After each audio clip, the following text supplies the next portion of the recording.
Census 2027 ആദ്യഘട്ടമായ self എന്യൂമറേഷന് തുടക്കമായി. പരിപാടിയുടെ കട്ടപ്പന നഗരസഭാതല ഉദ്ഘാടനം ചെയർപേഴ്സൺ ജോയി വെട്ടിക്കുഴി നിർവഹിച്ചു. ഇടുക്കി ലൈവ് വാർത്തകൾ നിങ്ങൾക്കായി അവതരിപ്പിച്ചത് Glamours Heaven unisex salon, Idukkikkavala bypass road, Kattappana. Thodupuzha, Idukki, Devikulam, Peerumedu, Udumbanchola താലൂക്കുകളിലും തൊടുപുഴ, കട്ടപ്പന നഗരസഭകളിലുമാണ് പരിശീലനം നടന്നത്.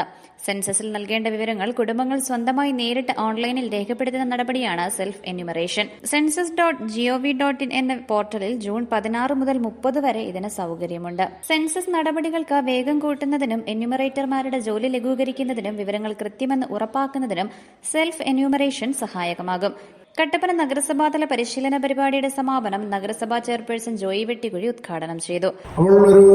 ഒരു രാജ്യത്തിന്റെ ഒരു വികസന രംഗത്ത് അല്ലെങ്കിൽ പുരോഗതിയുടെ കാര്യത്തിൽ എവിടെയാണ് ആ രാജ്യം നിൽക്കുന്നത് എന്നുള്ളതിനെ സംബന്ധിച്ചിടത്തോളം ഒരു വാസ്തവത്തിലൊരു കണ്ണാടി തന്നെയാണ് സെൻസസ് എന്ന് പറയുന്നത്. കൃത്യമായിട്ട് നമുക്ക് ആ രാജ്യത്തിന്റെ സ്ഥിതി സെൻസസിൽ പ്രതിഫലിച്ച് കാണാം എന്നുള്ളതാണ്. അതോടൊപ്പം തന്നെ സെൻസസിലൂടെ മാത്രമേ നമുക്ക് ഒരു രാജ്യത്തിൻ്റെ നയരൂപീകരണവും പദ്ധതികളുടെ രൂപീകരണവും എല്ലാം നടക്കുന്നത് സെൻസസിൻ്റെ അടിസ്ഥാനത്തിലാണ്. പോളിസി രൂപീകരണത്തിന്, നയരൂപീകരണ രംഗത്ത് എന്തൊക്കെയാണ് ഒരു ഗവൺമെൻറ് ചെയ്യേണ്ടത് എന്നുള്ളതിനെ സംബന്ധിച്ച് കൃത്യമായ ഒരു അവബോധം ഗവൺമെൻറ്റിന് ഉണ്ടാകുന്നത് ഈ സെൻസസിൽ നിന്നുമാണ്. ആളുകളുടെ സ്ഥിതിവിശേഷം നമുക്ക് മനസ്സിലായെങ്കിൽ മാത്രമേ ആളുകളുടെ സ്ഥിതി മെച്ചപ്പെടുത്തുന്നതിന് വേണ്ടി എന്തെല്ലാം നമ്മൾ ചെയ്യേണ്ടതായിട്ടുണ്ട് എന്ന് നമുക്ക് മനസ്സിലാക്കാനായിട്ട് നമുക്ക് സാധിക്കത്തുള്ളൂ. നമ്മുടെ രാജ്യത്തെ ജനങ്ങൾ ഏത് രീതിയിലാണെങ്കിൽ നമ്മുടെ ആ ഒരു മനുഷ്യ സമ്പത്ത് എങ്ങനെയുള്ളതാണ് എന്ന് നമുക്ക് കൃത്യമായി അറിഞ്ഞെങ്കിൽ മാത്രമേ ആ സമ്പത്ത് ഉപയോഗിച്ചുകൊണ്ട് നമുക്ക് മുമ്പോട്ട് പോകുന്നതിനുള്ള ഒരു നയരൂപീകരണം നമുക്ക് നടത്താനായിട്ട് സാധിക്കത്തുള്ളൂ. അതോടൊപ്പം തന്നെ നമുക്ക് നമ്മുടെ സമൂഹത്തിൽ ഏതെല്ലാം പ്രത്യേക പരിഗണന ആവശ്യമുള്ള ആളുകളുണ്ട് എന്നുള്ളത് ആളുകളുടെ അവസ്ഥ നോക്കിയാണ് നമുക്ക് മനസ്സിലാക്കാൻ കഴിയുന്നത്. അപ്പോൾ ഒരു ഭരണത്തെ സംബന്ധിച്ചിടത്തോളം ഏറ്റവും പ്രധാനപ്പെട്ട കാര്യമെന്ന് പറയുന്നത് വലിയ കെട്ടിടങ്ങൾ പണിയുന്നതോ, വലിയ സൗധങ്ങൾ ഉണ്ടാക്കുന്നതോ, വലിയ പാലങ്ങൾ പണിയുന്നതോ, വലിയ റോഡുകൾ ഉണ്ടാക്കുന്നതോ അല്ല.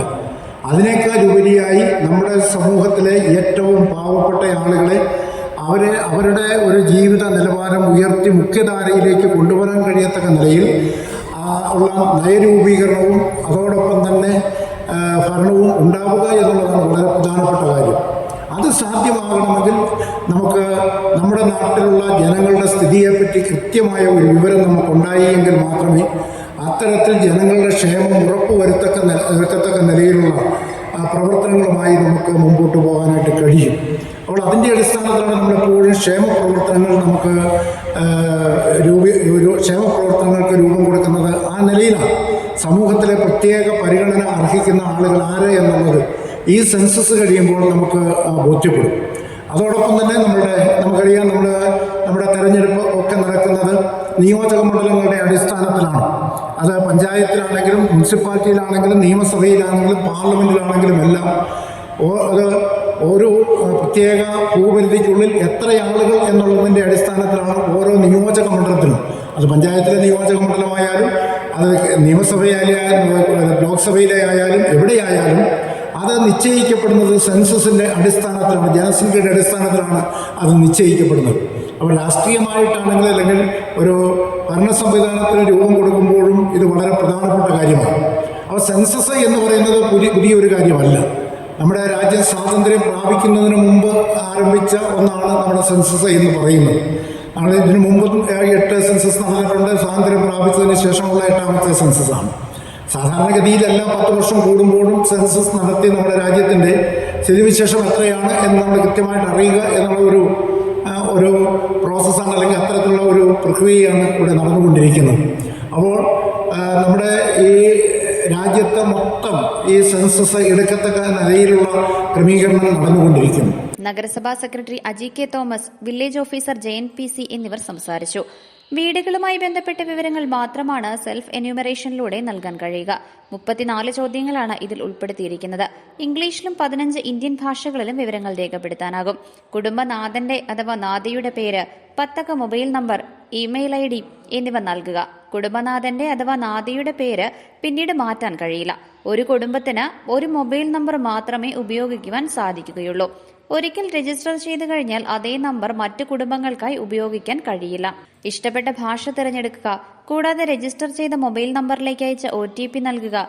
തിരഞ്ഞെടുത്ത ഭാഷ പിന്നീട് മാറ്റാൻ കഴിയുകയുമില്ല. സെൻസസ് 2027 ഭാഗമായുള്ള സെൽഫ് എന്യൂമറേഷനിൽ ആകെ 34 ചോദ്യങ്ങൾക്കാണ് ഉത്തരം നൽകേണ്ടത്. Idukki live news Kattappana. Idukki live വാർത്തകൾ നിങ്ങൾക്കായി അവതരിപ്പിച്ചത് ഹൈറേഞ്ചിന്റെ സൗന്ദര്യ സങ്കല്പങ്ങൾക്ക് ചാരുതയേകി ഇനി മുതൽ കട്ടപ്പനയിൽ ഗ്ലാമേഴ്സ് Heaven unisex salon.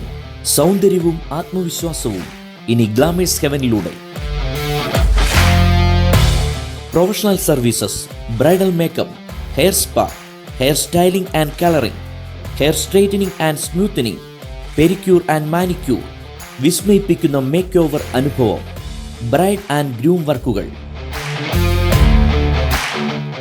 ഗ്ലാമേഴ്സ് Heaven unisex salon, Idukki Kavala bypass road, Kattappana.